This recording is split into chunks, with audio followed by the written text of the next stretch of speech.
Não seria errado dizer que o Tibia surgiu do evento mais traumático que já existira. Conforme as risadas de Sephiroth ecoavam pelo cosmo e Fardos e Uman tentavam reanimar a deusa, sem sucesso, Tibiaçula agora ia aos poucos sendo absorvida pelo vazio. Mas graças ao encantamento de seus dois queridos irmãos, o destino final da deusa não seria um simples retorno ao vazio. Seu corpo se tornaria o Tibia, o planeta que seria o palco de todos os eventos e tramas vindouras dos deuses. A carne e os ossos de Tibiaçula dariam origem ao elemento terra. Suas lágrimas, que verteram ao perceber a traição de Sephiroth, preencheram os espaços de Tibia e originaram os oceanos, ou Sula. O último suspiro da deusa recobriu o planeta, criando uma atmosfera que envolveu Tibia e Sula, fazendo surgir o elemento ar, e o sangue dela, que jorrou do coração de Tibiaçula ao ser apunhalada, deu origem ao fogo. Uman e Fardos, tristes, observavam enfim sua primeira criação legítima. O momento que por eternidades foi tão planejado e aguardado, agora era vivido com tanta tristeza pelos dois. Olharam furiosos para Sephiroth, mas o deus da traição já havia se escondido nas sombras, já sabendo que, após o assassinato da deusa, a ira de seus irmãos recairia sobre ele. Os dois voltaram-se então ao corpo da irmã. De certa forma, sua beleza fora preservada, pois os elementos eram muito belos. Mas, diferente da irmã, que era inteligente, doce e gentil, os elementos eram impetuosos, selvagens e totalmente inconscientes. Uman e Fardos decidiram que iriam trabalhar com os elementos para tentar trazer a irmã de volta, ou qualquer coisa que lembrasse a ternura da irmã, que, durante milênios, trabalhou com os dois na criação. Mas, por mais que tentassem, absolutamente nenhum dos resultados fazia jus à figura da amada irmã. Uman, que era pura inteligência, tentava buscar uma solução lógica para esse problema, enquanto Fardos era visto frequentemente perdido em pensamentos. Se lembrava frequentemente da irmã. Lembrou de quando contou à irmã sobre seus planos da criação, e como Tibiaçula ficou deslumbrada e animada com a ideia. Acha mesmo que podemos criar? Acha que é uma tarefa possível? Sim, nasci sabendo disso. Criaremos coisas tão belas que elas jamais saberão o quanto tudo era solitário e vazio antes. Você se sente solitário? Perguntou a ingênua deusa a Fardos. Fardos sorriu para a deusa, de um jeito que jamais sorrira em toda a sua existência. Não mais.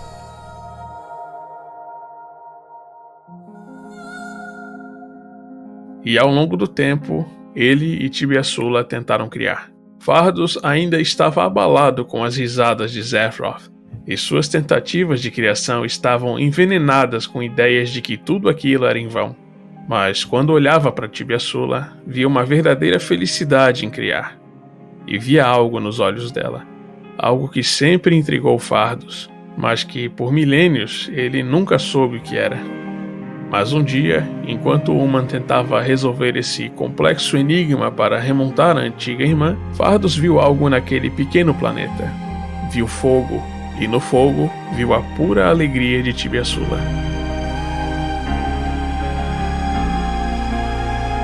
Era fogo nos olhos da deusa quando ela tentava criar. Era aquela coisa ardente e escaldante que jorrava para fora de Tibia, que também corria nas veias da deusa. E estranhamente era também o fogo que ardia no coração de Fardos quando ele estava perto de Tibiaçula.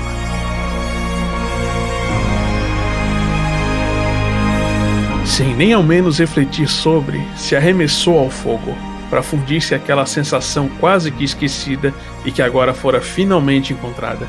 Uman arregalou os olhos e tentou impedir o irmão, mas já era tarde. Fardos tinha lançado um pedaço da própria existência no fogo, e da junção do elemento fogo e de parte de Fardos surgiram dois novos deuses, Fafnir e Suon.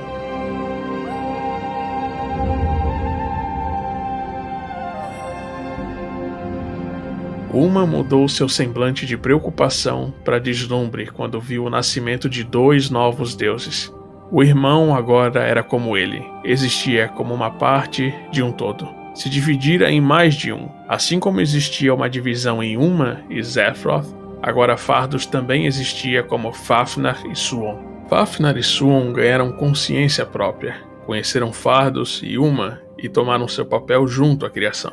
Suon era um ser justo e dedicado no papel da criação, como seus irmãos mais velhos, porém Fafnir era um pouco diferente. Enquanto as chamas de Suon ardiam de uma forma benevolente e calorosa, usando do seu calor para cuidar de toda a criação, Fafnir era totalmente vaidosa e incontrolável. Por diversas vezes, Uma e Fardos viam muitas semelhanças entre ela e Sephiroth. Isso fez com que os 2 deuses originais se afastassem de Fafnir e, consequentemente, de Suon, pois os 2 deuses solares eram quase que inseparáveis.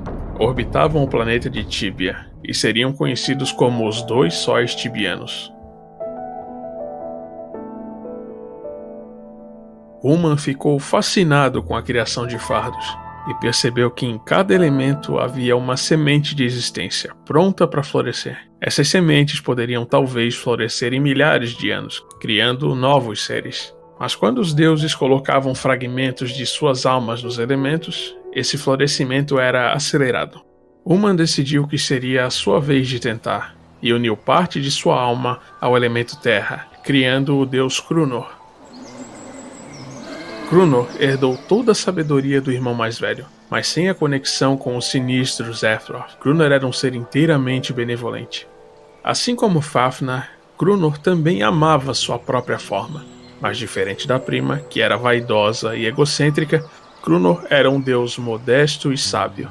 Cobriu o Tibia com as árvores e a vegetação, a fim de honrar a memória de sua falecida mãe, que nunca conheceu pessoalmente, mas que ouvia das saudosas histórias contadas por Fardos e Uma.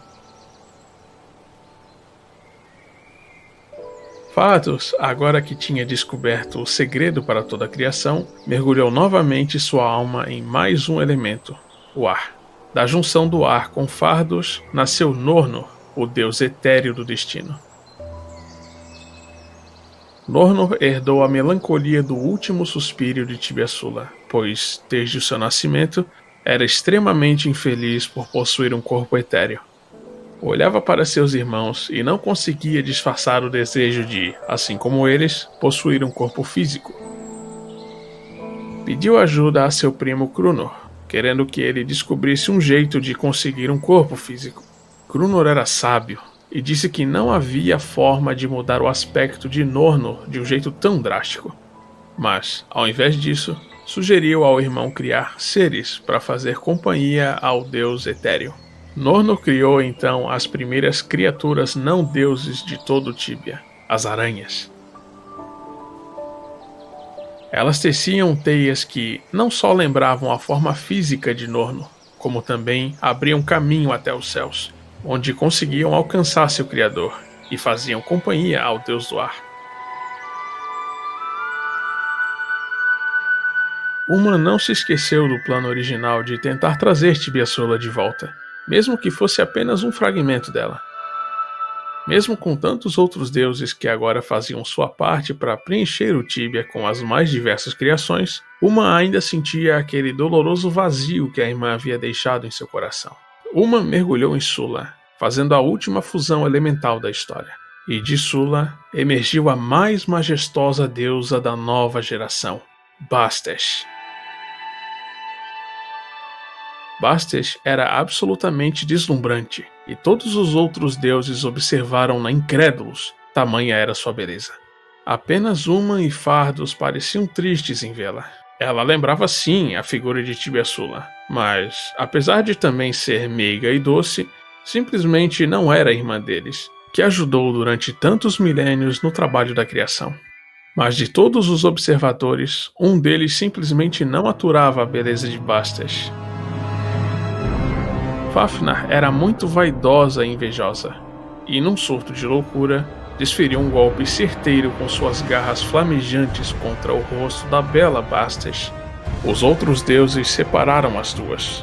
E enquanto Fafnir era segurada por eles, ela ria sem parar. Voltara a ser a deusa mais bela da existência. As risadas deram arrepios em Uma e Fardos e causaram a ira de Suon. Bastas, chorando, mergulhou de volta a Sula, salgando ainda mais os oceanos com suas lágrimas. Suon ficou muito irritado com essa situação e disse que puniria a irmã por tamanha destruição que ela causara. Fafnir correu do irmão e, até hoje, se você olhar para o céu no Tibia, verá os dois sóis correndo pelo céu. Um deles é Fafnir, fugindo da ira de seu irmão Suon, logo atrás dela. Bastas, que já era tímida e reservada desde seu nascimento, agora se enclausurou nas profundezas de Sula, totalmente isolada do resto do mundo. Estava terrivelmente desfigurada e sua melancolia só iria crescer ao longo dos anos que estavam por vir. Os deuses nunca mais tiveram notícias dela, mas sabiam que ela ainda existia, pois, vez ou outra, seres em Sula começavam a surgir. Criações da melancólica deusa que, às vezes, eram trazidas pelas ondas. Enquanto toda a criação finalmente se desenrolava e os deuses contribuíam para preencher o mundo de Tibia, algo observava das sombras, algo absolutamente maligno que iria fazer de tudo para sabotar a criação. Mas isso já é uma história para um próximo capítulo.